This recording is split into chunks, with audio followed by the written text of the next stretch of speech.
Welcome to episode 128 of the Highly Relevant Podcast, a Latinx show where I interview the people and discuss the moments that are shaping our American and Latino pop culture.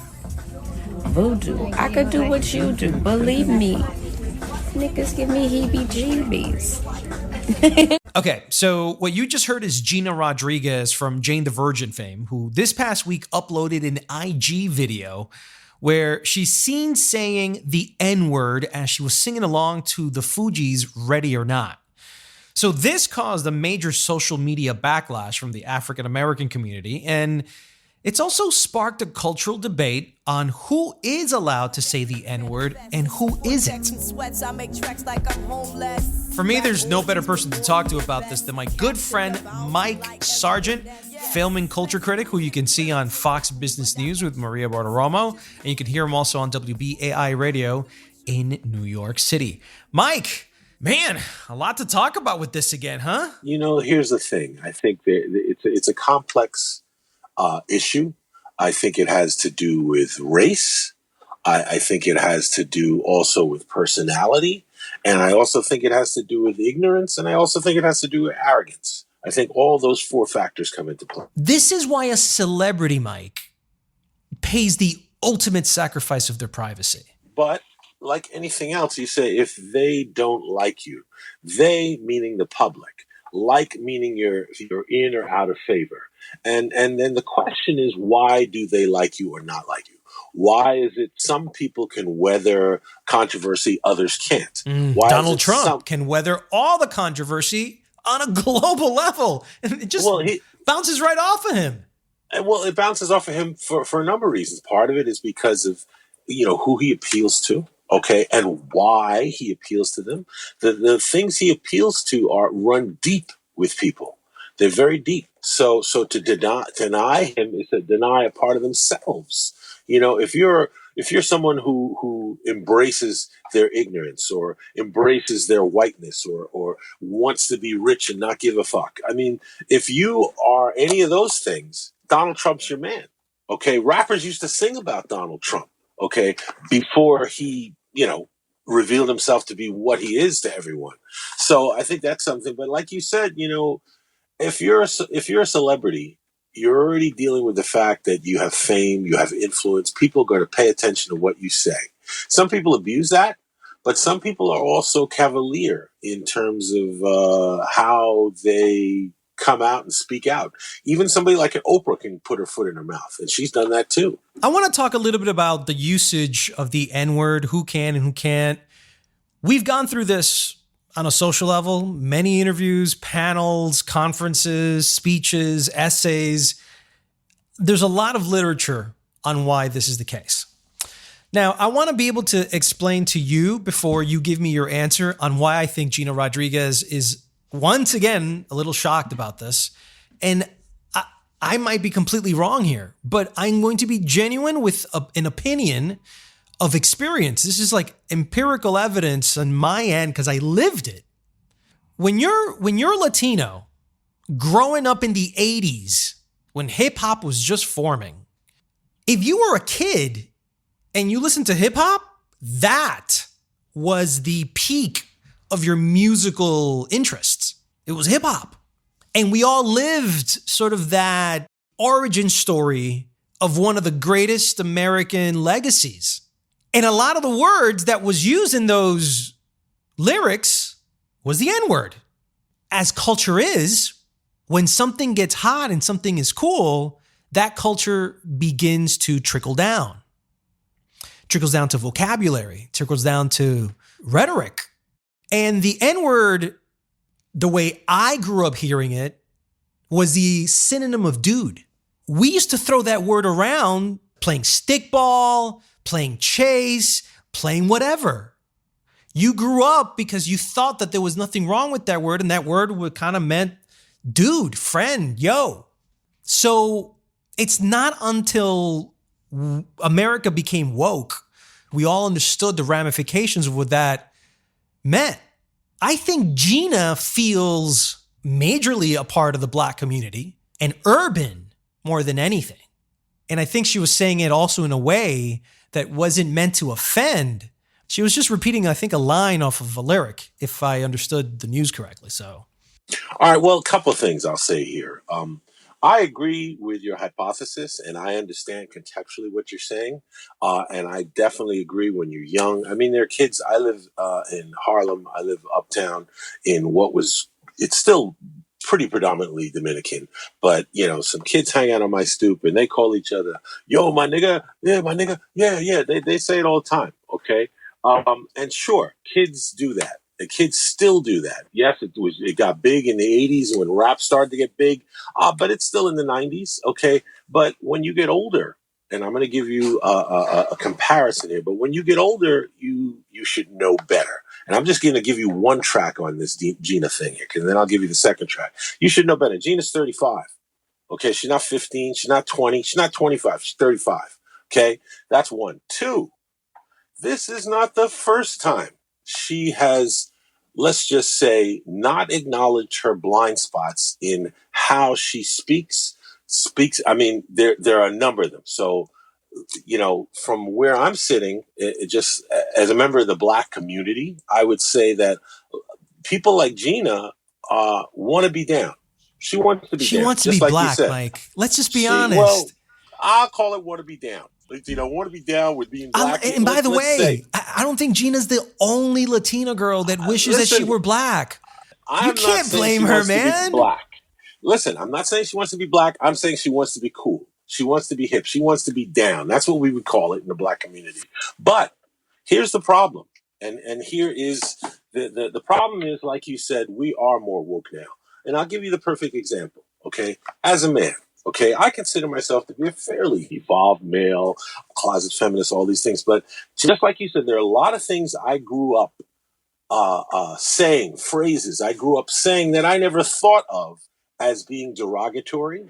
But now I have to catch myself when I say it.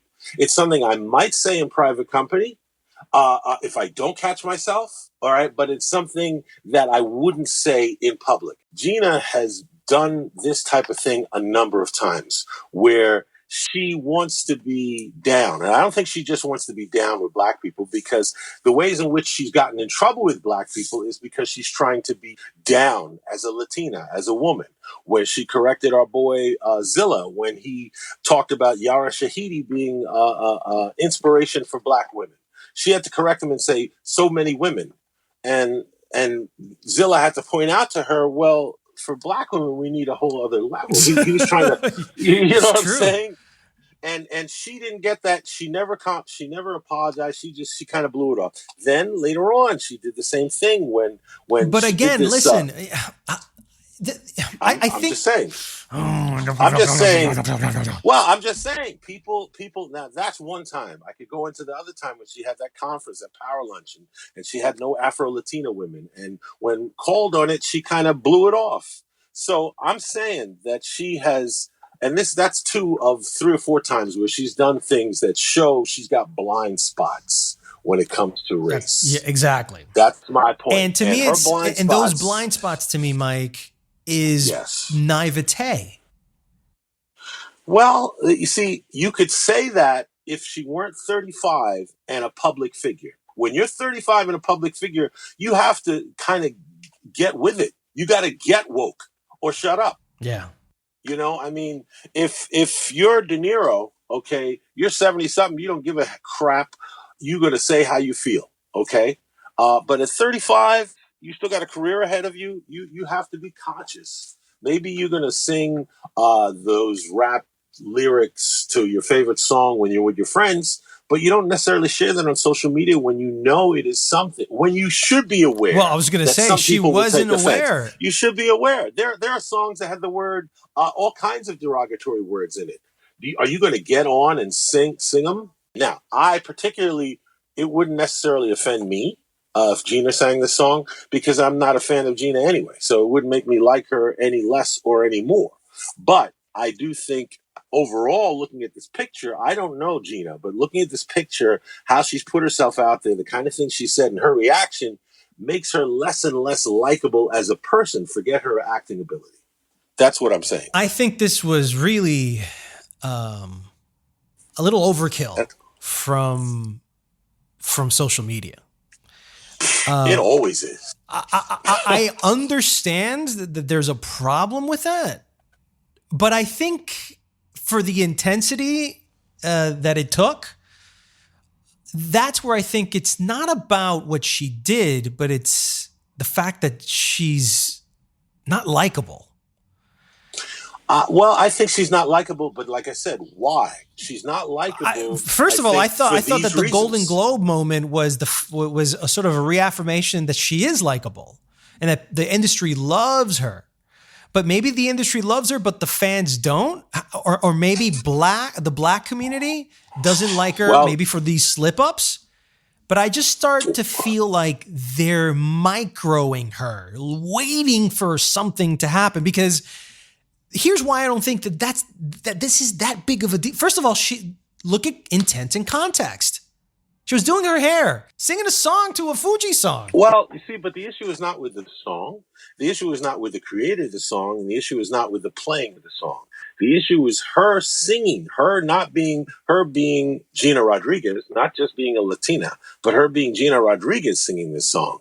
When Gina Rodriguez has been racially tone deaf and she's going to sing this song, that feels like something else than what it would be if Jack Rico was singing that song and you and I were dancing at an event and singing the song together. I think it would be interpreted very differently. I don't think people would go, hey, Jack Rico said nigga. Right. I don't think people would be screaming like that. But I think Gina Rodriguez, who has, she's got a history and she's been a kind of belligerent about it. And again, not to say, I think like you do. I don't think she did any awful crime and I don't think that was her intent.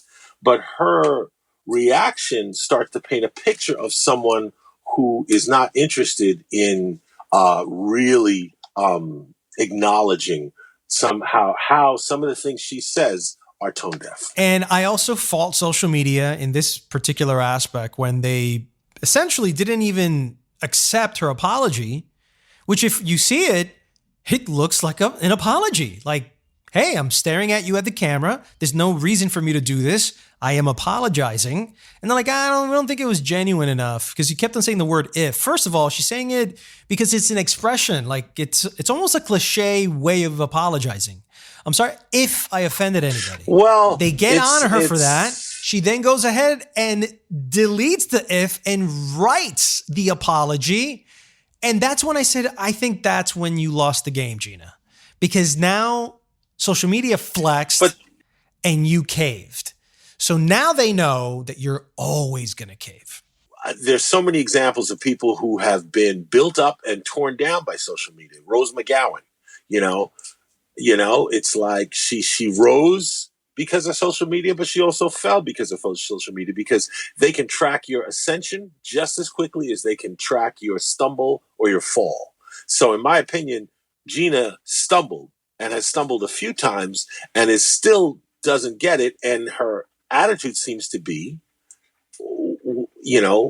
again, I'm not saying that this is her attitude, but it seems to be that she doesn't understand what she's really done wrong. She knows she upset people, but she doesn't understand why they're so upset. So explain to me exactly who can say it and in what way can they say it? Singers, if you're singing it as opposed to saying it in a conversation, like what are the rules behind this? So if something has a history of being derogatory when it comes out of the mouth of anybody who's not black, well, I would suggest that you don't say or do it in person. Now, if you and your homies are hanging out and you call each other nigga, yo nigga, yo my nigga, and that's how you talk, that's fine. But I don't think that necessarily that you should be doing that in a public setting, okay, or a public forum, okay, because you're going to offend some people. Right. I just want to know if it's as extreme and definitive as is. Like, no one can say it outside of an African American. Well, again, like everything, it's context. Now, in my opinion, the context of you and your friend, a Latino buddy saying it, yeah, I think it's okay to say. I personally, but I'm not, clearly not the arbiter of you're not the I'm not the censor police. I'm not the censor police. But in terms of now, I'm not someone who's offended unless someone is specifically saying it to me in a derogatory way. I mean, I have friends who still use that term when they talk, when they joke. Is there ever context for humor, for using it, or for friendliness that's for using it? Sure. But those are black folks with black folks. Now, I mean, do I have white friends who have tried to say it or who have said it or have I mean, let's put it this way. I can't tell you how many white people I have met and to show me that they, to use the phrase, want to be down, they go, "Hey brother, how you doing?" Now, is it disingenuous when it comes from a white person? It's awkward too. Okay, it's awkward too, but what is that white person trying to tell me? That he wants to exactly. It's their way to connect. Exactly. Now, is it awkward? Is it dorky? So they step off their identity as a white man. Well, they're trying to relate to you, and they're trying to relate to you. Exactly. I think for years, a lot of Latinos had no sense of their own history in this country. They understood their history in Latin America. They understood their history in Spain. But when it came to America, who was documenting the ebbs and flows of the Hispanic community? It just seems like there's really not much information out there for that. I didn't get any history lessons about U.S. Hispanics in history. I studied Latin American studies, but not U.S. Hispanic studies. There's really not much out there. Somebody once said that Cesar Chavez was the closest thing we had to Martin Luther King. And the gap is huge between those two. There's an invisibility that hurts, that is full of pain. The pain that African Americans went through when you just look at the timeline from the moment they got here to America until today, nothing is equivalent. But yet, we're going through a different type of pain. And in that pain, we feel like anybody who goes through a pain, hey, let's just kind of commiserate together. And so I think that there's a lot of an extension, a desire from Hispanics to be a part of the Black community because they see themselves with the Black community in many respects. And I think it's those nuances that they find, the ones that they attach themselves to. And it's a form of either sisterhood or brotherhood that I think it's kind of beautiful. I think Gina has always meant to do these things in a way where they weren't going to offend anyone. And I do truly believe that she is shocked by it. Well, I think she continues to be. I think when she made that comment about when Black Panther came out, which was one of her first controversies, she's like, "Oh yeah, Marvel's killing it with diversity, but where's the Latinx characters?" Now, she just meant to be, empowering for Latinos, but what she didn't mean to do was to take Black folks' moment away from them. She didn't understand then why she was getting called out. I think for Gina Rodriguez, what she needs to really do is look for a new management team. Yes. That's why I think a manager, a really good manager, can tell her, "I'm talking to Gina the business, not Gina the person." Listen, you want to be in the news or social media for the right reasons. I don't necessarily think it used to be that any publicity is good publicity. I don't think that that's necessarily the case anymore. If you're not careful, like a LeBron James, where you're talking out of turn, you're speaking out your ass, and then you got to back up. He was truthful, though. So he was truthful. He was, but he gets knocked down. So I'm just sick of the hypocrisy of us, man. We want people to be truthful, and when we're truthful, we get punished for it. You know why? Because people want us to self-destruct in front of their faces, and then they want to cover it step by step because it sells papers, because it's a business. That's what I don't like. It's this clickbait culture, the cancel culture that we're living in. Dude, it's become ugly. It's become mean. It's people are out to get you. And I feel that Gina is a part of that bubble, man. And I don't know how she can get out of it. I mean, the only way is really changing people around her. I concur. All right, Mike. And with that said, wishing Gina a lot of luck and success. I hope she gets out of this one. She'll be fine. But I think she'll be fine. She nips it in the bud. She's got Carmen Sandiego coming. She's got a new series on the Disney Channel coming, Diary of a Female President. So she's going to be all right. All right, Mike. Thanks a lot, man. All right, man. That's it for episode 128 of the Highly Relevant Podcast. I want to thank Mike Sargent for dropping by. And if you'd like to support this podcast, please spread the love on social media and tell all your friends about it. You can reach me on Instagram at Jack Rico and on my Facebook page at Jack Rico 40. Remember, it's only through your support that our show can grow. I'm Jack Rico. See you next week on another episode of Highly Relevant.